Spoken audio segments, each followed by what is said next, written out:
আমি না আবার পড়াশোনা শুরু করতে চাই। বলছি কি পড়াশোনা করতে চাইছো তুমি? আমি ল পড়তে চাইছি, এলএলবি। ল, এলএলবির ফুল ফর্ম জানো? হ্যাঁ দেখো, আমি সবটাই জানি, আমাকে না বেশি শেখাতে এসো না। আমি যদি লয়ার হয়ে যাবো না, সবথেকে আগে প্রথমে তোমার নামেই আমি কেস ঠুকবো। তুমি আমাকে ভুলভাল প্রশ্ন করে বিভ্রান্ত করার চেষ্টা করছো। একটা লয়ার হওয়া কিন্তু মুখের কথা না, অনেক বুদ্ধি নিয়ে চলতে হয় লয়ার হতে গেলে, আর অনেক রকম ট্যাকটিক্যাল প্রশ্নের উত্তর দিতে হয়। সব প্রশ্নের উত্তর কিন্তু সোজাসুজি দেওয়া যায় না। হ্যাঁ আমি জানি, তুমি একটা প্রশ্ন করে দেখো, তাহলেই সব বুঝতে পারবে। আচ্ছা বলো তো, একটা লোকের বিধবা বউ আছে, সে কি তার ছোট বোনকে বিয়ে করতে পারবে? এটা কি লিগাল? আর যদি পারে তাহলে তার সম্পত্তির ভাগ কে পাবে? হ্যাঁ এটা লিগাল, সে তার বিধবার বোনকে বিয়ে করতে পারবে। ছোট বোনকে? হ্যাঁ ছোট বোনকে বিয়ে করতে পারবে। ধরো সেই বাড়িতে যদি ছোট বাচ্চা কাচ্চা থাকে, তাহলে তাদের দেখাশোনা করতে হবে। আর যদি বয়স্ক বাবা মা থাকে, তাহলে তাদের সেবা যত্ন করতে হবে।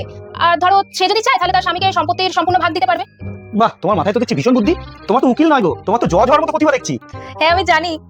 ওরে ছাগল, একটা লোকের বউ যদি বিধবা হয়, তাহলে সে তার ছোট বোনকে কি করে বিয়ে করতে পারে? একটা লোকের বউ বিধবা মানে তার বর তো মরে গেছে, তার লোকটা তো মরে গেছে, তার বোনকে কি করে বিয়ে করবে? উকিল হবে? আচ্ছা, উকিল হবে।